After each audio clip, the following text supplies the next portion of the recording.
Community ecology का ये 9th lecture है। आज का जो टॉपिक है वो टॉपिक है लोटका वोल्टेरा मॉडल। लोटका वोल्टेरा मॉडल एक मैथमेटिकल मॉडल है। और ये दो स्पेसीज के बीच में कॉम्पिटिशन्स जो होते हैं उसको ये एक इवेलुएट करता है। एक्चुअली इसको हम ऐसे कह सकते हैं, हम समझाने के लिए कि जब किसी भी एरिया में, किसी भी कम्युनिटी में एक स्पेसीज 1 है और एक स्पेसीज 2 है, दोनों साथ रह रहे हैं, खा रहे हैं, पी रहे हैं, दोनों का पॉपुलेशन साइज भी बढ़ रहा है। एक का पॉपुलेशन साइज N1 है, एक का पॉपुलेशन साइज N2 है। क्या ये दोनों स्पीसीज एक दूसरे के ग्रोथ पर असर डालते हैं? क्या कभी ऐसा होता है कि स्पीसीज 1 के रहने से स्पीसीज 2 का ग्रोथ पर इफेक्ट पड़े, या स्पीसीज 2 के रहने से स्पीसीज 1 के ग्रोथ पर असर पड़े, या कभी ऐसा हो कि दोनों एक दूसरे से कोई मतलब ही नहीं है? तो किसी भी सिस्टम में अगर कोई रहता है तो हम मानते हैं कि जरूर असर पड़ता है। अगर स्पीसीज 1 है, मतलब N1 है, तो N2 पर भी असर पड़ता है। कई बार N1 के रहने से N2 बढ़ जाता है, कभी N1 के रहने से N2 घट जाता है। तो कैसे हम एस्टैब्लिश करेंगे कि N1 ने N2 के पॉपुलेशन को इन्फ्लुएंस किया है? स्पीसीज 1 ने स्पीसीज 2 को। हम लोग एक बचपन में भी कहानी सुनते थे कि किसी इकोसिस्टम में अगर सारे लायंस को मार दिया जाए, मतलब कि कार्निवोर्स को, तो बताइए उस वो इकोसिस्टम पर क्या असर डालेगा? हम लोग कहते थे वो इकोसिस्टम जो है वो खत्म हो जाएगा। क्यों खत्म हो जाएगा? क्योंकि लायन रिप्रेजेंट करता है टॉप कंज्यूमर्स को, कार्निवोर्स को। ये कार्निवोर्स किसके पॉपुलेशन साइज को कंट्रोल करते हैं? तो ये कंज्यूमर के पॉपुलेशन साइज को कंट्रोल कर सकते हैं, जो शाकाहारी होता है। कंज्यूमर अगर ठीक रहता है तो ये किसको कंट्रोल करता है? प्रोड्यूसर को, जो हरे पौधे होते हैं, प्लांट होते हैं, गार्डन। सो इन सब का एक दूसरे के पॉपुलेशन पर असर है। अगर कंज्यूमर बहुत ज्यादा बढ़ जाएगा तो सारे प्रोड्यूसर को खत्म कर देगा, इकोसिस्टम खत्म। अगर ये जो टॉप कंज्यूमर है, ये अगर बाकी प्राइमरी कंज्यूमर्स को अगर मतलब सबको खा जाए तो प्रोड्यूसर्स बहुत बढ़ जाएगा। मतलब एक एक बैलेंस होना चाहिए। अगर ये बैलेंस नहीं होगा तो फिर ये मुश्किल हो जाएगा पता करना कि ये इकोसिस्टम या यह कम्युनिटी इंक्रीज कर रहा है, डिक्रीज कर रहा है, खतरे में है, या फिर ओवर पॉपुलेटेड है। ये इसका एक बेसिक जो समझ है वो हम बताएं। हम माने कि अगर एक ग्रासलैंड में 1000 हिरन है, अगर 10 लायन हो तो बैलेंस का कंडीशन बना रहेगा, बैलेंस का कंडीशन बना रहेगा। ठीक है ना?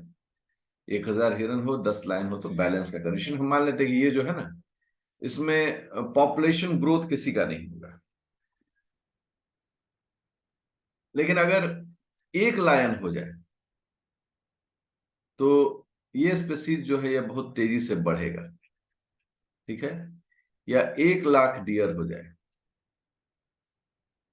तो ये जो 10 लायन है वह इसके पॉपुलेशन साइज को कंट्रोल कर पाएगा, ये कहना मुश्किल है। जब इस तरह की बातें हुई तो लोगों के दिमाग में आया, क्या कोई गणित हो सकता है, क्या कोई मैथमेटिक्स हो सकता है जिस फॉर्मूला में हम डालकर एग्जैक्टली पता कर सकें कि ग्रोथ का स्टेटस क्या है, पॉपुलेशन साइज जो है वो क्या उसका स्टेटस है? इसको सोचने पर दो साइंटिस्ट थे, मैथमेटिशियंस थे, लोटका और वोल्टेरा। उन्होंने एक अपना मैथमेटिकल मॉडल रिप्रेजेंट किया, दुनिया को दिया। बहुत पॉपुलर है ये जो लोटका वोल्टेरा मॉडल है, mathematical model, mathematical model model है। ये जो है ना, ये मुख्य रूप से इंटर स्पेसिफिक कंपटीशन कंपटीशन से संबंधित है। इंटर स्पेसिफिक कंपटीशन मतलब क्या होता है? Between two different species, between two different species, different species, like species 1 and species 2। तो इससे भी ज्यादा हो सकता है ना, दो ही नहीं, दो से ज्यादा भी हो सकते हैं। तो इंटर स्पेसिफिक कंपटीशन, लेकिन हम सब जानते हैं कि किसी भी जगह पर जब कंपटीशन की बात होती है, वहां दो तरह के कंपटीशन देखे जाते हैं।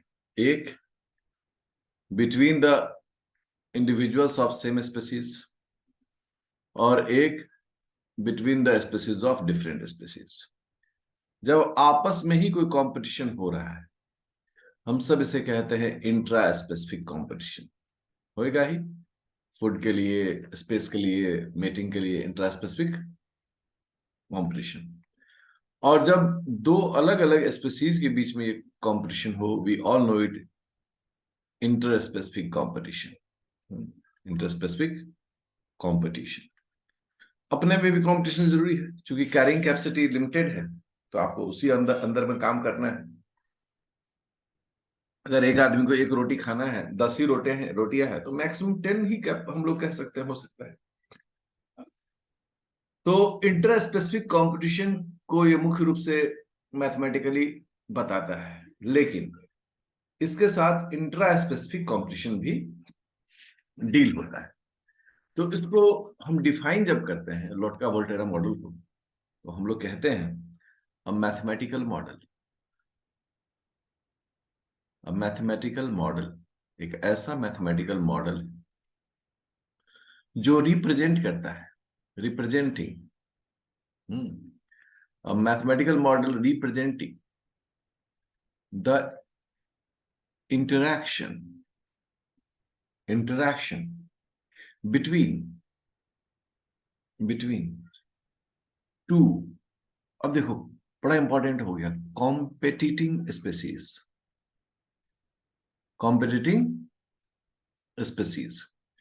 दो स्पेसीज के बीच में लिखना हो सकता है, वो भी सही ही है, लेकिन वो एक्यूरेट नहीं है। लेकिन जब दो कॉम्पिटिटिंग स्पेसीज के बीच में लिखते हैं, तब यह मामला जमता है। सो हमेशा लोटका Volterra mathematical model inter specific competing species जो है उनके बीच में ही स्टडी किया जाता है। अब दो स्पेसीज है, दोनों के एक दूसरे से कोई कंपटीशन नहीं है, उनके बीच में लोटका वोल्टेरा मॉडल पढ़ना मुश्किल हो जाएगा। इस मैथमेटिकल मॉडल का यदि इंपॉर्टेंस की बात करें, है ना, किसी का भी एक लाइन में तो कुछ इंपॉर्टेंस हम बोल सकते हैं। तो ये हमेशा ये प्रेडिक्ट करता है, क्योंकि जब मान लो कि दो स्पेसीज के बीच में कंपटीशन हो, स्पेसीज 1 और स्पेसीज 2, अगर दोनों के बीच में कंपटीशन हो, तो एक जो होगा वो लूजर होगा और दूसरा जो होगा वो विनर होगा। ठीक है, एक लूजर होगा, एक विनर होगा। हो सकता है स्पेसीज 1 लूजर हो जाए, स्पेसीज 2 विनर हो जाए। ऐसा भी हो सकता है कि स्पेसीज 1 जो है वो विनर हो जाए, स्पेसीज 2 जो है वो लूजर हो जाए। मतलब इट मैटर ऑफ चांस। यही चीज को हम लोग एस्टेब्लिश कर सकते हैं। तो लोटका वोल्टेरा जो मैथमेटिकल मॉडल है, उसका ये पर्पस होता है कि हम ये पता कर सकें कि लूजर कौन है, मतलब कि loser of competition, losers of competitive competition नहीं, मतलब interaction, competitive interaction can be predicted, है ना। यह मैथमेटिकल मॉडल से हम ये प्रेडिक्ट कर सकते हैं कि दोनों स्पेसीज में कौन है जो लूजर है और किस पर खतरा है। ठीक है, नेचुरल प्रक्रिया में तो ठीक है, हम प्रकृति के साथ छेड़छाड़ नहीं करेंगे, बट अगर कहीं हमारे कारण कोई स्पेसीज खतरे में आ जा रहा है, तो हम उससे बचाने का भी उपाय करेंगे। यह मैथमेटिकल मॉडल हमको एक रास्ता, एक उपाय बताता है। कैसे इसको, अब हम लोग लोटका वोल्टेरा जो मैथमेटिकल मॉडल है उसको एक्सप्रेशन देंगे, उसको बात करेंगे। तो जो लोटका वोल्टेरा मॉडल है, एलवी मॉडल, ये किस पर बेस्ड है? Based on Verhulst Pearl logistic growth equation. इसने लॉजिस्टिक ग्रोथ इक्वेशन जो वर्ल्डहस्ट पर्ल का है उसी को लेकर एक्सप्लेन किया इसने। ये इक्वेशन क्या कहता है कि rate of population growth is equal to intrinsic rate of increase plus population size into carrying capacity minus population size by carrying capacity. ये हम प्रीवियस लेक्चर में भी देख चुके हैं और इसका मतलब हम लोग सब लोग जानते ही हैं कि dN/dt जो है ये है rate of population growth, rate of population growth. अगर हम कहें कि dN/dt इज इक्वल टू 0 तो हम लोग कहेंगे पॉपुलेशन ग्रोथ कांस्टेंट। ठीक है, नो पॉपुलेशन ग्रोथ। पॉपुलेशन है बट पॉपुलेशन ग्रोथ नहीं है, नो पॉपुलेशन ग्रोथ। हम लोग, हर एक देश यही चाहता है कि जो खास तौर पर बहुत भीड़ भाड़ भाड़ वाला देश है, लाइक भारत, बांग्लादेश, पाकिस्तान, ये सब यही चाहते हैं कि हमारा पॉपुलेशन ग्रोथ 0 हो जाए। हम लोग एक ऐसे पॉपुलेशन ग्रोथ में रहे जहां कुछ दिनों के लिए 0 हो जाए, फिर हम बढ़ा लें, फिर घटा लें, मतलब हम इसको कंट्रोल कर सकें। अगर dN/dt is more than 1, then increasing population, increasing population. और अगर ये लेस देन 1 हो जाए तो हम लोग कह रहे हैं इसको कि डिक्रीजिंग पॉपुलेशन, ये घटता हुआ पॉपुलेशन, जापान एंड बहुत सारी यूरोपीय कंट्रीज का। तो dN/dt जो है वो रेट ऑफ पॉपुलेशन ग्रोथ है। लेकिन ये रेट ऑफ पॉपुलेशन ग्रोथ किन चीजों पर डिपेंड करता है? आर पर डिपेंड करता है। आर क्या है? ये ये हर एक एनिमल का अपना इंट्रिंसिक कैपेसिटी है to increase, intrinsic capacity to increase.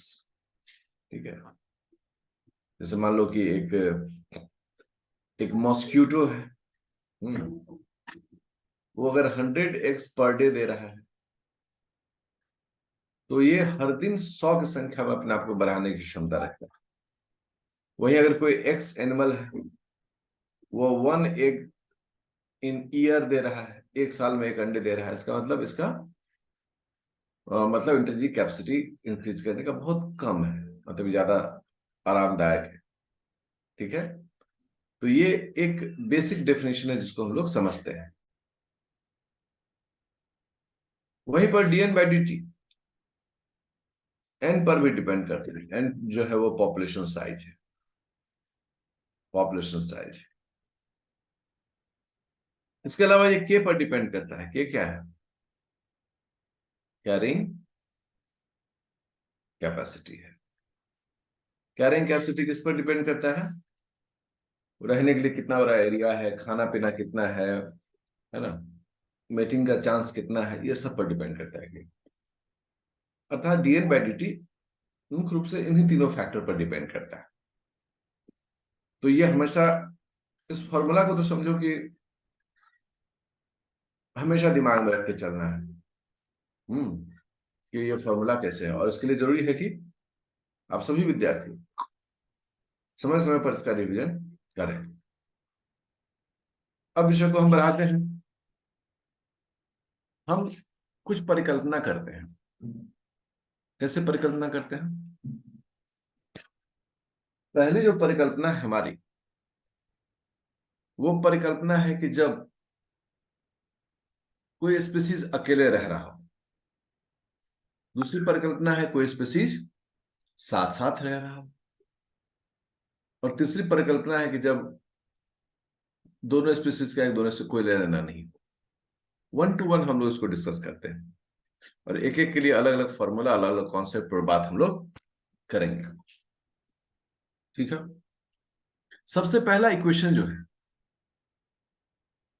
Equation वो हम लोग बना रहे हैं आराम से, फॉर स्पीसीज 1, पहले स्पीसीज के लिए जो अकेले ग्रो कर रहा है, ग्रोइंग अलोन, मतलब बैचलर है।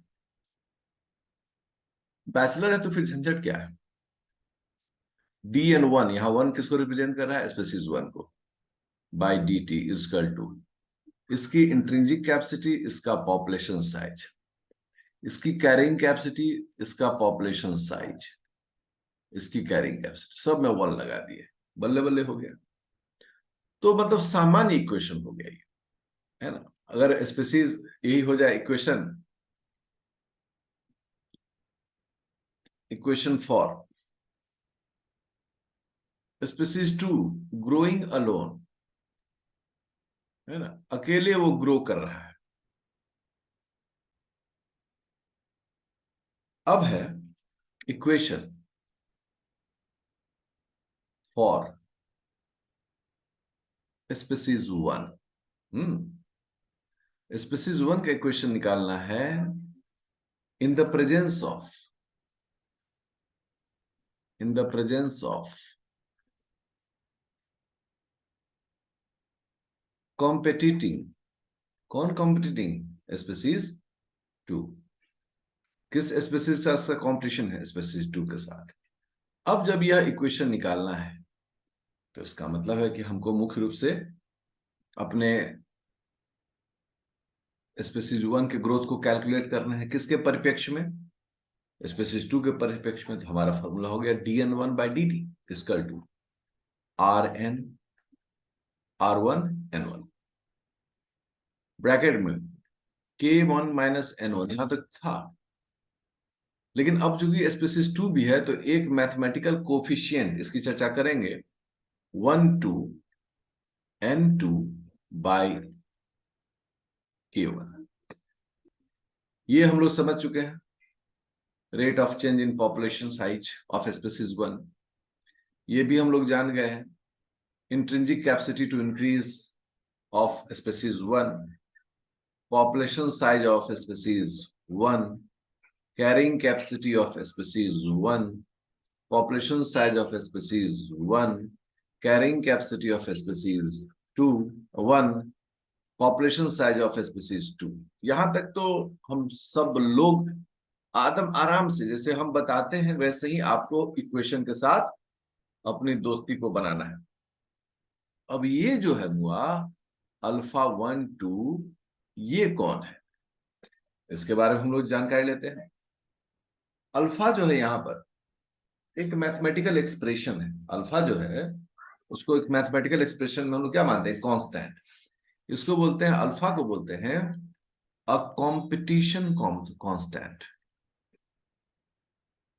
ठीक है, तो इसको कोफिशिएंट बोला गया, a competition coefficient, coefficient of, ये 1 और 2 किसको रिप्रेजेंट कर रहा है, स्पीसीज 1 और स्पीसीज 2। हमेशा याद रखिए, अल्फा जब भी लिखा जाता है तो दो स्पीसीज के बीच के लिए एक पहला स्पीसीज और एक दूसरा स्पीसीज, ये रैंडमली नहीं लिखा सकता है, ये एकदम पैटर्न लिखा सकता है। पहला स्पीसीज वो फर्स्ट नेम फर्स्ट नंबर उनका दिया जाता है जो अफेक्टेड होंगे, मतलब species being affected, being affected. यहां पर हम किसके पॉपुलेशन साइज को स्टडी कर रहे हैं, वही हमारा स्पीसीज है जिस पर इफेक्ट हम पढ़ने वाले हैं। हम लोग n1 को पढ़ रहे हैं तो हम लोग किसके पॉपुलेशन साइज पर ध्यान दे रहे हैं, n1 पर, तो हमारा 1 यहां आ जाएगा। और कौन स्पीसीज है जिसके प्रेजेंस में इस पर प्रभाव स्टडी कर रहे हैं, 2, तो 2 आ जाएगा। यही अगर हम लोग सेकेंड स्पीसीज के लिए पढ़ते तो हम किस किस स्पीसीज के पॉपुलेशन को चेक करने जा रहे हैं कि वो घटेगा बढ़ेगा? 2। किसके प्रेजेंस में? 1। तो वहां 2 1 हो जाता है। यहां चूंकि D1 है तो हम लोग, इसका मतलब है कि पहले स्पीसीज को ही चेक कर रहे हैं। अल्फा 1 2 का मतलब हो गया कंपटीशन कोफिशिएंट ऑफ। तो कंपटीशन कोफिशिएंट में किसको रिप्रेजेंट कर रहे हैं? ऑफ हटाते हैं, representing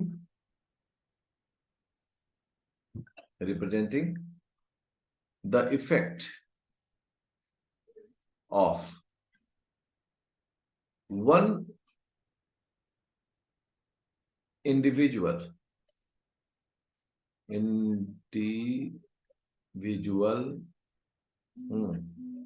of species 2 on the growth of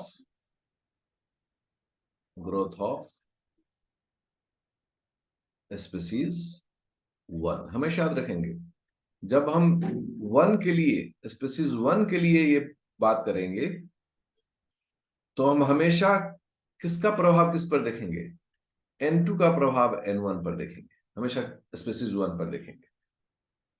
हम ऐसा नहीं करेंगे कि N1 का प्रभाव देखना शुरू कर देंगे, नहीं नहीं, हमको ये देखना है कि N1 की स्पीसीज 1 जो है उसको स्पीसीज 2 कितनी क्षति पहुंचा रहा है। क्या ये इसको क्षति पहुंचा पा रहा है, या इसको ये बढ़ा रहा है, घटा रहा है, या कोई उसका ऐसा प्रभाव नहीं पड़ रहा है। तो क्या कह रहा है कि ये अल्फा 1 जो है वो यह बताता है कि स्पीसीज 2 जो है वो स्पीसीज 1 के पॉपुलेशन पर क्या प्रभाव डालता है। अब एक एग्जाम्पल हम लोग पुटअप करते हैं यहां पर। मान लीजिए, है ना, मानने में तो कोई हर्ज नहीं है। मान लीजिए कि एक इंडिविजुअल है स्पीसीज 1 का, क्योंकि हम किसको चेक करने जा रहे हैं? अल्फा 1 2। हम 2 का प्रभाव 1 पर दिखेंगे, किसके पॉपुलेशन पर असर पड़ने का हम लोग स्टडी कर रहे हैं? स्पीसीज 1 का। मान लीजिए कहा कि स्पीसीज 1 जो है वो 1 है, उसकी संख्या 1 है। तो स्पीसीज 1 जो 1 है has same competition effect, same effect on the population of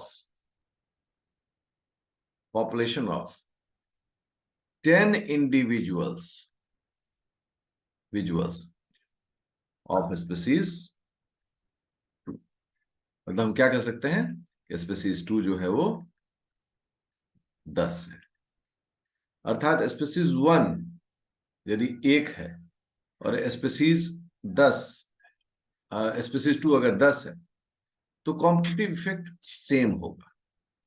इसका अल्फा का वैल्यू क्या होगा? अल्फा का वैल्यू इक्वल टू स्पीसीज 1 कितना है? 1 बाई 10 इक्वल टू 0.1। तो इसका अल्फा का वैल्यू हो जाएगा 0.1।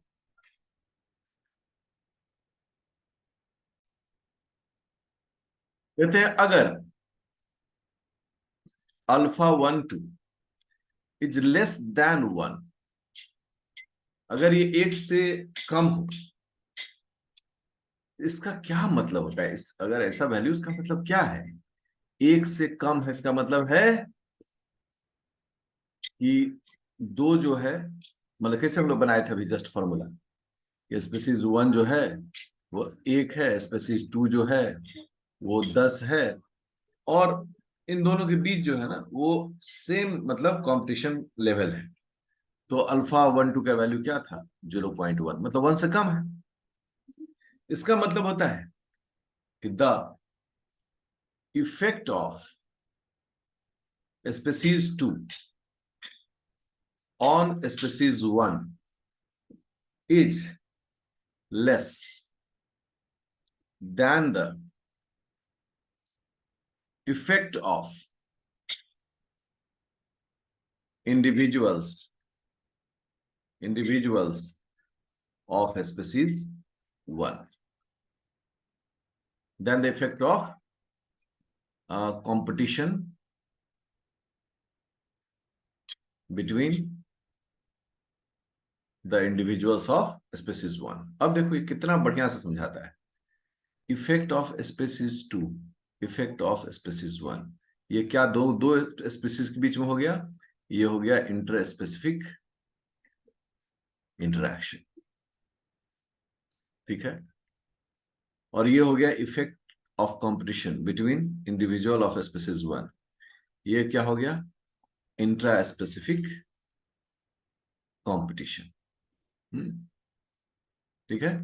तो क्या बताता है कि अगर ये एक से कम है, इसका मतलब है कि स्पेसीज टू का स्पेसीज वन पर उतना प्रभाव नहीं है जितना कि स्पेसीज वन अपने घर में लड़ रहा है। मतलब हमारा पड़ोसी जो है वो हमको प्रभावित नहीं कर रहा है, हमारे घर में जो भाई बंधु लोग हैं वही हमको प्रभावित कर रहे हैं, यदि अल्फा 1 2 इज लेस देन 1।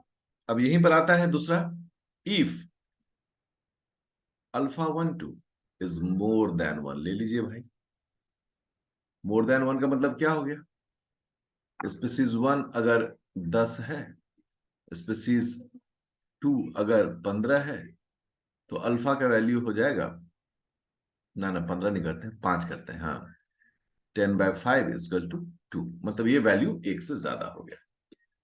अगर ऐसा होता है तो इसका क्या मतलब होगा, इसका मतलब होगा the effect of species 2 on the species 1 is high, is higher than the intra-specific competition of species 1। साफ साफ कह रहा है, देख लीजिए भाई, यहां कहानी बदल गई, यहां स्पेसीज 2 और स्पेसीज 1 के बीच में बहुत झंझट हो रहा है, मतलब इंटर स्पेसिफिक कंपटीशन जो है वो बहुत दमदार तरीके से हो रहा है, ये पड़ोसियों के बीच की लड़ाई है, ठीक है ना, ये पड़ोसियों में बहुत लड़ाई हो रही है, आपस में इनकी इतनी लड़ाई नहीं हो रहा है। अब एकदम बड़ा एक सामान्य सा सोशल कनेक्टिविटी के बीच में हम कह रहे हैं आपको, बहुत मजा आ जाएगा। एक घर में 4 भाई रहते, 3 भाई रहते हैं, तीनों भाई दिन रात मारपीट करते हैं, अरे तुम हमारा मिठाई ले लिया, तुम हमारा कचौड़ी ले लिया, तुम्हारा समोसा ले लिया, माए बाप परेशान। तभी क्या होता है कि बाहर से कोई आता है और वो इसके छोटे भाई को पिटाई कर देता है। अब तीनों भाई आपस का लड़ाई भूल गया, तीनों भाई भूल गया कि वो लोग आपस में लड़ रहे थे, तीनों भाई मिलकर एकजुट होकर इसका गर्दा उड़ा दिया बाहर वाले स्पीसीज का। ये स्पीसीज 1 है, ये स्पीसीज 2 है, आपस में लड़ रहे थे, इंट्रास्पेसिफिक कंपटीशन। अभी क्या हुआ, छोटका भाई को बाहर का स्पीसीज आके कूट दिया, तीनों मिलके इसको क्या कर दिया, एकजुट होकर पिटाई कर दिया। तो इस कंडीशन में क्या बोलेंगे कि जब तीनों मिलकर इसको दबा रहा है, इसका मतलब है इंटरेस्ट की स्पीसीज 2, स्पीसीज 1 जो है इसका प्रभाव स्पीसीज 2 पर ज्यादा है। अब इसको हम स्पीसीज 2 मान लें, इसको ये जो कहानी है उसमें यही है स्पीसीज 1। अब आप देखें कि अगर 2 जाके मिलकर अगर स्पीसीज 1 को पीट रहा है, इसका मतलब है effect of species 2 on species 1 बहुत ज्यादा है। इस कंडीशन में क्या होगा कि स्पीसीज 1 जो है ना वो आपस में लड़ना छोड़ देगा, जो भी और भी स्पीसीज 1 के वो आपस में लड़ना छोड़ देगा। क्यों? क्योंकि बाहर वाला स्पीसीज उसको आकर प्रभावित कर रहा है। अब इससे आगे की कहानी अगले लेक्चर में।